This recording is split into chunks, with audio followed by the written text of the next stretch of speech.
चलिए question number हम लोग 5 पे आते हैं ना, 5 पे आते हैं। 5 देखने का काम किएगा, थोड़ा सा कट गया था वीडियो, कोई दिक्कत नहीं है। 5 को सोल्व कीजिए आप लोग।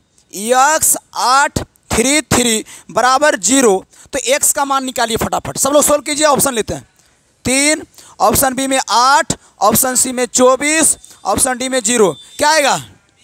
तो कोई बी बोल रहे हैं और किसी को कुछ बोलना है? बी 8 बोल रहे हैं, कुछ डी भी बोल रहा है। चलिए हम लोग सोल्व करते हैं। 3x हो जाएगा जी, और 8 या 24 बराबर 0, तो 3x इक्वल टू 24, 8 या 24, x इक्वल टू 8, यानी ये ऑप्शन बी। क्योंकि हम अभी सिखाएं कि जब भी डिटर्मिनेंट का सवाल रहे तो तिरछा तिरछी आप क्या कर दीजिए? गुना। तो 3x और -3 8 24 और इक्वल टू 0, ये -24 उधर जाके +24 हो गया, और ये कट गया कितना मारते में? 8 मारते में। तो x का वैल्यू क्या हो गया? 8। Option number B is your correct answer. चलिए हम लोग आते हैं क्वेश्चन नंबर 6 की दुनिया में। देखते हैं क्वेश्चन नंबर 6 का आंसर सबसे पहले कौन देता है। क्वेश्चन है मैट्रिक्स है, i है, 0 है, 0 है, i है। तो ये a का मान दिया होगा, यहाँ पे लिखा नहीं है लेकिन इसको लिखना चाहिए। a इक्वल टू इतना है, तो a स्क्वायर बराबर भाट। चलिए a स्क्वायर का मान निकालिए, आप लोग निकालिए जब तक हम ऑप्शन लिखते हैं। 1 0 0 -1, ऑप्शन बी लिखते हैं -1 0 0 -1, ऑप्शन सी लिखते हैं 1 0 0 1 लिखते हैं, और ऑप्शन डी -1 0 0 1 लिखते हैं। चलिए आप लोग तैयार रहिए। कौन सा आंसर? कोई सी बोल रहे हैं तो कुछ और कोई बोलेंगे। सोल्व करके बताइए, डायरेक्ट नहीं बता दिए कि यही होगा आंसर। अंदाजा मारने का प्रयास नहीं कीजिएगा। कोई बी बोल रहे हैं, कोई सी बोल रहे हैं। चलिए हम अब हल करते हैं।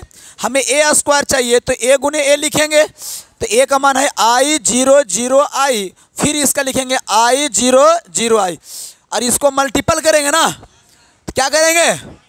तो इसका गुना करेंगे इसके साथ, तो i गुने i स्क्वायर, 0 गुने 0 प्लस 0 मत लिखो, छोड़ दो, इसको इससे करो, तो i गुने 0 0, और यहाँ 0 आ जाएगा। इसका करो इसके साथ, तो 0 0 हो जाएगा, और यहाँ करोगे तो i स्क्वायर आएगा। यानी फाइनली आंसर -1 0 0 -1। i स्क्वायर का मान क्या होता है? ये आयोटा में पढ़ने के लिए था, कम्प्लेक्स नंबर में, कि i स्क्वायर का मान क्या होता है? -1। तो ये ऑप्शन कहाँ पे? देखो बी है। तो सी वाला क्या हो गया? इसलिए बोलता है कि क्वेश्चंस को सोल्व कीजिए। आप लोग बिना सोल्व किए बनाइएगा तो क्या हो जाइएगा? फंस जाइएगा। इसलिए हर एक क्वेश्चंस को आराम आराम से फील होके बनाइएगा, ठीक है। क्वेश्चन नंबर 7, इस ढंग से हम 6 से 10 दिन के अंदर, 5 से 7 दिन के अंदर क्वेश्चन बैंक को समाप्त कर देंगे। क्वेश्चन कितना आएगा जी? 7 बोल रहा है ना कि 2/2 का है कोई मैट्रिक्स है, तो मॉड a इनवर्स का बराबर भाट।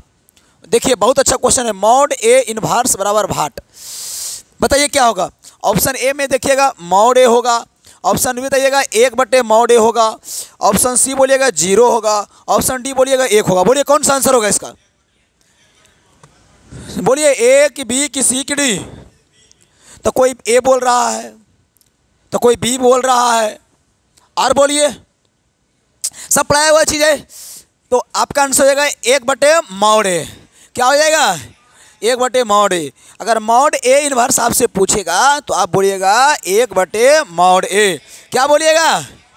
बहुत ही इंटरेस्टिंग क्वेश्चन है, VVI क्वेश्चन है, कई बार आ चुका है। चलिए क्वेश्चन नंबर 8 की दुनिया में आते हैं। देखते हैं 8 नंबर क्वेश्चन कौन बनाता है। क्वेश्चन नंबर 8 आपका सामने आ रहा है। बहुत अच्छा क्वेश्चन आ रहा है, देखिए कौन बनाते हैं इसको। 1 2 2 1 निकालिए खंडन ए, मतलब 8 जॉइंट निकालना है। क्या निकालना है? 8 जॉइंट। खंडन ए मतलब 8 जॉइंट होता है। ऑप्शन ए दें 1 -2 1, ऑप्शन बी में देते हैं 2 1 1 1, ऑप्शन सी देते हैं 1 -2 -2 -1, ऑप्शन डी दे देते हैं -1 2 -1। चलिए कुछ लड़का ए बोल रहा है, और सब बोलिए, सबका यही कहना है। चलिए ऑनलाइन बच्चे भी ए बोल रहे हैं। चलिए देखिए क्या होगा। तो ए बराबर 1 2 2 1 है। खंडन निकालना है ए का, 8 जॉइंट भी इसको इंग्लिश में कहते हैं, क्या कहते हैं, एड जॉइंट भी कहते हैं, संखंडन कहते हैं। कैसे निकलता है, इसका रूल ये है कि ये दोनों को ट्रांसफ़र कर दो। क्या कर दो, ट्रांसफ़र। तो ये एक है तो ये तो कोई फायदे नहीं ट्रांसफ़र करने से भी। तो मानिए ट्रांसफ़र हो गया, चलिए तो ट्रांसफ़र हो गया, ये दोनों में माइनस, तो दो ट्रांसफ़र, ये दोनों में क्या हो गया, माइनस। ऑप्शन नंबर ये दोनों ट्रांसफ़र नहीं है, ये दोनों ट्रांसफ़र नहीं है, ये दोनों ट्रांसफ़र नहीं है, माइनस कहाँ से लगा दिया जी, इसलिए ऑप्शन क्या हो गया, ये आपका सही हो गया, क्योंकि ट्रांसफ़र भी है और ये दोनों में माइनस भी है, इसलिए option A is the best answer in this question. समझ में आ गया। चलिएगा, इस ढंग से कैरी कीजिएगा, फिर इसका प्रैक्टिस कीजिएगा, पीडीएफ देंगे, सब कुछ करवा देंगे। 9 नंबर क्वेश्चन पे हम लोग आते हैं। क्वेश्चन नंबर 9 देखते हैं 9 का आंसर सबसे पहले कौन दे पाते हैं। हाँ, बढ़िया क्वेश्चन है 9 का, बहुत ही चीज़ आपको रिवीजन करने को मौका मिल जाएगा। प्रैक्टिस, प्रैक्टिस मतलब revision. What is practice, practice means revision होता है, इसका मतलब ही यही है। 0 दे दिया है ना, 1 0 दे दिया है, और ए बी का मान पूछा है, कोई निकाल सकता है ए बी के मान, निकालो। ऑप्शन ए देते हैं, जब तक हम ऑप्शन लिखते हैं तब तक आप आंसर दीजिए। 0 0 0 0। ऑप्शन बी हल कीजिए आप लोग। Option C 1 0 0 1। Option D 10। देखते हैं कौन इसको सोल्व कर पाता है। कोई बी बोल रहे हैं, चलिए कोई बी बोल रहे हैं, और सबका देखते हैं, हम एक देते हैं 2-4-10 सेकेंड टाइम इसके में। इसको हल कीजिए आप। ए दिया हुआ है, बी दिया हुआ है, और इसको हल करना है। कोई ए बोल रहे हैं, कोई बी बोल रहे हैं। चलिए मैं सबका सुन लेता हूँ, फिर उसके बाद मैं अपना करूँगा, सुनूंगा सब, करूँगा अपना। आप जानते हैं मेरा सिद्धांत। चलिए फटाफट दीजिए सब लोग। हो गया सबका? दो सब दो बोल रहा है। चलिए मैं हल करता हूँ। दोनों को गुना करना है ना, तो देखिए ऑब्जेक्टिव क्वेश्चन आवे तो ई मत लिखने लगिए गुना में, डायरेक्ट जब गुना करना है तो इसको उठाइए और इसमें डाल दीजिए। देखिएगा, इसका लंबाई लीजिएगा तो इसका चौड़ाई लीजिएगा। इसी का मैथमेटिक्स भाषा में इसको कहता है रो और कॉलम। ऐसे समझने के लिए मैं बता रहा हूँ, लंबाई और चौड़ाई, क्योंकि क्षेत्रफल निकालता तो लंबाई गुने निकालता है कि नहीं निकालता है। तो इसका लंबाई लो और इसका चौड़ाई लो, तो डालो पहला चौड़ाई में, तो 1 0 0 और 1 एकम 1, तो सब जोड़ जाड़ के 1 क्या ना आएगा। इसी को अब दूसरा चौड़ाई में डालो तो 1 और 0, तो 1 क्या ना आएगा। अब देखो अब कितना लड़का की करेगा ना कि आओ हल्के काहे ले 2 1 नहीं आया रे, ऊपर में 2 1 है भाग, ऊपर में 2 1 है, हाँ है, ऊपर में 2 1 है, नहीं भाग। ऑप्शन बी पूरा कैले बिना आंसर। तो ये ऑब्जेक्टिव में ये भी कमाल का काम करता है, टाइम बचा लेता है आपका, ठीक है। तो ये सब बहुत इंपॉर्टेंट का काम करेगा। ऑप्शन छाट के बना देना। 9 चलिए 10 क्वेश्चन, 10वां नंबर क्वेश्चन में आप लोग रेडी रहिएगा, सोल्व करने के लिए तैयार रहिएगा। क्वेश्चन बहुत एक्सपेक्टेड क्वेश्चंस दे रहे हैं आपको 10 नंबर में। 10 नंबर में है ए इक्वल टू, बहुत शानदार क्वेश्चन है, 1 0 0। अरे यार ये क्वेश्चन बना के दिखाइए सब, तो हम तो जानेंगे। ए बी -1, तो ए स्क्वायर निकालिए, ए स्क्वायर और भाट। ऑप्शन ए एकांक अवयव, देखते हैं कौन आता है। अनजादा कोई मत बोलिएगा, बना के बोलिएगा तो अच्छा रहेगा। अनजादा वाला कोई गारंटी नहीं होता, ए ही आ जाएगा। ऑप्शन नंबर सी में रिक्त अवयव आएगा, मतलब शून्य की तरह। ऑप्शन डी में -a आएगा। चलिए देखते हैं कौन हल्ला करता है, सॉरी हल करता है, हल्ला बोल दिए। गुना कीजिए, ए स्क्वायर निकालिए फटाफट, जितना जल्दी हो सकता है ए स्क्वायर निकालिए आप लोग। देखते हैं किसका आंसर सबसे पहले आता है। समय देते हैं इस पर हम 30 सेकेंड का, गजब का बनाइए। हम पहले ही दिन बोल दिए आपको, एगो कॉपी जरूर बना लीजिए, ताकि प्रैक्टिस करने के लिए लत लगेगा। सोचो ऐसे शुरू में कठिन लगेगा, लेकिन लगातार जब करोगे, 2 दिन करोगे, 4 दिन करोगे, 5 दिन, 6वां 7वां दिन आपको अच्छा लगने लगेगा। शुरू में एकदम खराब लगेगा, लेकिन 7वां दिन कुछ कुछ सीख जाओगे ना, तो कितना आएगा। ये लड़का ये बोल रहा है, चलिए एक लड़का का आंसर आ चुका है, बाकी सबका देखिए। अब मैं हल करूं, हमको ए स्क्वायर चाहिए।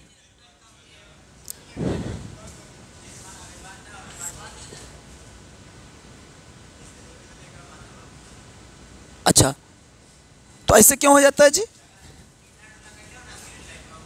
उसी कारण ना।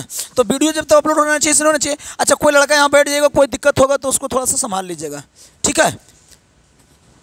ओए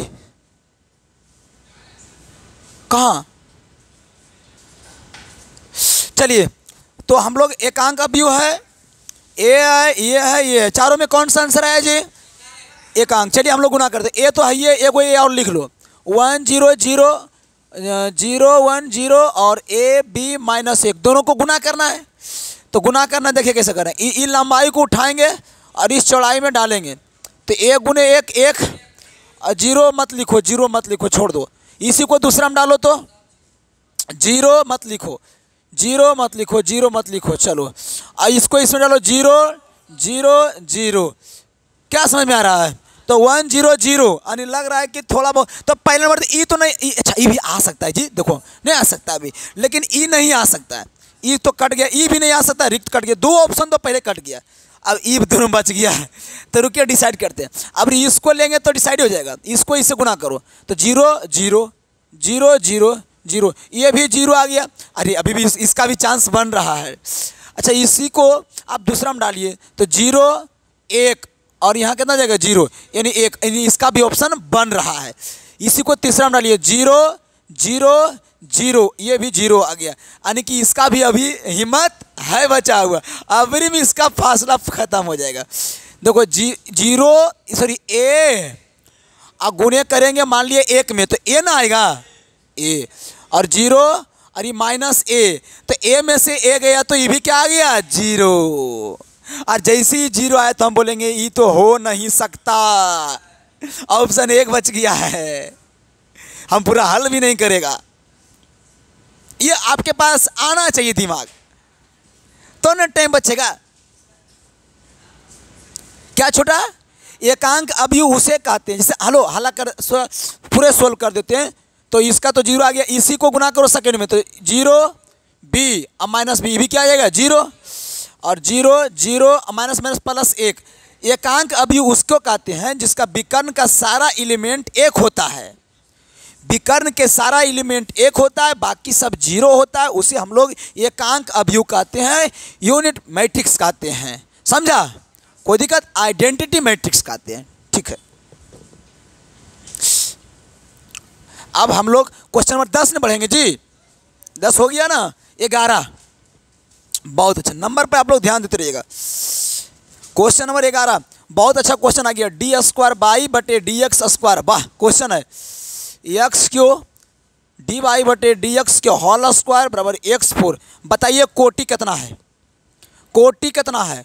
ऑप्शन ए में हम देते हैं 1, ऑप्शन बी में 2, ऑप्शन सी में 3, ऑप्शन डी में 0। कोटि क्या है? डिफरेंशियल इक्वेशन का क्वेश्चन है, कोटि बताना है। बताइए option A B C D, कोई बी बोल रहे हैं और मैं देख लेता हूँ आशा। देखिए डिफरेंशियल इक्वेशन में कोटि क्या होता है हम समझा देते हैं। कोटि जो होता है ना, मैक्सिमम बार डीसी, सबसे ज़्यादा बार डीसी। तो यहाँ पे कई बार डीसी हो ले? 2 बार। और यहाँ पर कई बार है? 1 बार डीसी हो क्या स्क्वायर के ले? 2 बार डीसी नहीं है, तो मैक्सिमम बार कई बार डीसी है, तो मैक्सिमम बार डीसी को ही कोटि कहते हैं। तो बताओ इसमें कोटि कितना है? समझ में आया कि नहीं आया? ये सब तो फालतू में दे दिया था, कोई काम के था भी नहीं। हाँ हाँ वही देता खाली। देखो एक लड़का बोल रहे हैं वही देता, क्या बात है, आप वही करते। देखिएगा एक बहुत ही रोमांचक क्वेश्चन आ चुका है, modulus of a cross b बराबर modulus of a dot b। वाह बहुत अच्छा क्वेश्चन। तो a एंड b के बीच कोण निकालना है, a एंड b के बीच कोण निकालना है, कोण। तो चलिए निकालिए आप लोग, हम ऑप्शन देते हैं 0, ऑप्शन बी में π/2, ऑप्शन सी में देते हैं π/4 और ऑप्शन डी में देते हैं पाई। चलिए इसका आप लोग कोण निकालिए, नहीं जानते हैं ना? सुनिएगा, क्रॉस है तो साइन, डॉट है तो कॉस। तो इसका हो जाएगा देखिए ए बी साइन थीटा। क्या हो जाएगा? ए बी साइन, इसका हो जाएगा ए बी, तो ई से ई खत्म, तो साइन थीटा बराबर कॉस थीटा। ये बराबर कब होता है? जब थीटा π/4 होता है। Option C. लो कितना इजी था। तो इस प्रकार से आप बहुत कुछ सीख जाइएगा। ठीक है, तो हम इसको मिटा देते हैं, शॉर्ट स्क्रीन लेते रहिएगा आप लोग। क्वेश्चन नंबर हम लोग 13 लेते हैं, जो कि 2011 का सबसे आखिरी क्वेश्चन होने जा रहा है सिलेबस के अकॉर्डिंग। 13 ना, चलिए 2i cap minus 3j cap plus 2k cap, sorry 13 नहीं 14, हम 13 देख लेते हैं। वो इंटीग्रेशन का क्वेश्चन है। cos 2x बटे साइन x प्लस, इसको बनाओ, हाँ इसको बनाओ तो देखते हैं किसका हल आता है। ऑप्शन ए में सुनिएगा, -1 बटे sine x plus cos x plus C. Option B में देखिएगा log mod sine x plus कितना है cos x plus C. Option C में सुनिएगा log sine x minus cos x plus C. और ऑप्शन डी में सुनिएगा 1 बटे sine x plus cos x का होल स्क्वायर। चलिए इसको सोल्व कीजिए। कभी कभी यही क्वेश्चन आपका 2 नंबर में बन जाता है, कभी कभी यही क्वेश्चंस आपका 2 नंबर में भी आ जाता है। अभी ऑब्जेक्टिव आया हुआ है, हम आपको टाइम देते हैं 20 सेकेंड का, सोल्व कीजिए। कॉस x बटे sine x plus cos x का होल स्क्वायर dx। चलिए 4 गो ऑप्शन है आपके सामने, देखते हैं कौन इसको हल करता है। अपना जानते दिमाग लगाइए, जबकि इस क्वेश्चंस को इजी मेथड में हम हल करेंगे। बोलिए ABCD बोल दो ना, बी। चलिए एक लड़का तो आंसर दे दिया, बहुत अच्छा, थैंक यू। एक लड़का का आंसर बी आया है, बाकी देखिए सोल्व कर रहे हैं सभी लोग। यही सब चीज़ यहाँ से चेक होता है। चलिए एक और बी आंसर बोल रहे हैं। अब हल करते हैं इसको। देखिए cos 2x को, किसको छोड़ो, cos 2x को हम लिख सकते हैं इसे cos स्क्वायर x, और बटे में कितना है cos x के होल स्क्वायर और dx। दोनों पे स्क्वायर बीच माइनस, एक बार जुटेगा एक बार तो जुटेलका से वो कट जाएगा ना, तो ऊपर बचेगा cos x minus sine x और नीचे में साइन x प्लस cos x। आंसर 2 गो था, एगो कट गया।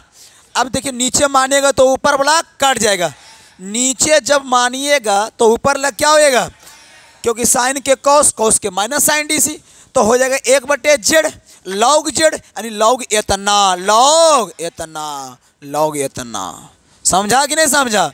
अब क्वेश्चन नंबर आते हैं हम लोग 14 में। किस में आते हैं, 14 में आते हैं। देखिएगा 14 का आंसर सबसे पहले कौन देता है, वेक्टर का क्वेश्चन है, तैयार रहिएगा। 2i cap minus 3j cap plus 2k cap and, दिखाई पड़ रहा है ना जी ऑनलाइन वाले बच्चों को, 4j कैप 5k कैप, ये दोनों के बीच का कोण, इतना एंड इतना के बीच का कोण निकालिए आप लोग, निकालिए। ऑप्शन ए हम देते हैं 30 डिग्री, ऑप्शन बी देते हैं 90 डिग्री, ऑप्शन सी देते हैं 45 डिग्री और ऑप्शन डी देते हैं 60 डिग्री। चलिए बनाइए इसको, दोनों के बीच का कोण निकालना है, दोनों के बीच का कोण निकालना। अभी मैं तुरंत सिखाऊंगा इसको आसान तरीका, ठीक है। आप लोग तो प्रयास कीजिए, 20 सेकंड में आपको टाइम देता हूं, सोल्व कीजिए, सोल्व कीजिए, सोल्व कीजिए। उस पर रख के मत लिखा करो बाबू, उधर लिखो, नीचे हिल जाएगा ना कैमरा। एक लड़का बोल रहा है 90 डिग्री, और देखते हैं हम करें हल। देखिए जब भी दोनों के बीच का कोण निकालने के लिए कहे ना, कुछ मत कीजिए, लिखिए cos थीटा। क्या लिखिए, चुपचाप। जब भी ऐसा दोनों के कोण लिख दे तो आप लिखिए cos थीटा। बोलिए क्या लिखेंगे, cos। अब दोनों का डॉट कर दीजिए, दोनों क्या कर दीजिए, डॉट। आई वाला को आई से गुना, जे वाला को जे से गुना, के वाला को के से गुना, तो गुना कीजिए। 2 1 कम, -3 4 -12 और 2 और 5 10। अब बटा, बटा लिख देंगे, इसका मॉडुलस इसका मॉडुलस, ठीक है। तो इसका मॉडुलस कितना आएगा, अंडर रूट 2 दूनी 4 प्लस 9 प्लस 4, और इसका मॉडुलस 1 16 25। ये आपस में कट के क्या आएगा, 0 बटे कुछ 0, तो ये 0, यानी cos थीटा का मान क्या आ गया, 0। इसीलिए थीटा क्या आ गया, π/2, मतलब कितना आ गया, 90 डिग्री। ऑप्शन कहाँ है, बी। तो जो भी बी बनाए हैं उसका सही है। इस प्रकार से आपका 2011 के क्वेश्चन बैंक का सारा क्वेश्चंस जो कि ऑब्जेक्टिव का था वो मैंने सोल्व कर दिया है। कल के क्लास में हम लोग, कल के वीडियो में हम लोग 2012 के जितना भी क्वेश्चंस रहेंगे उसको सोल्व करेंगे। विशेष आप लोग के लिए कल से एक नया कॉपी जरूर लेकर आइएगा, आप लोग के लिए कहते हैं। और इसका जितना भी क्वेश्चंस करवाएं इसका एक तरह करके आपको PDF भी मिल जाएगा। जब तक के लिए धन्यवाद।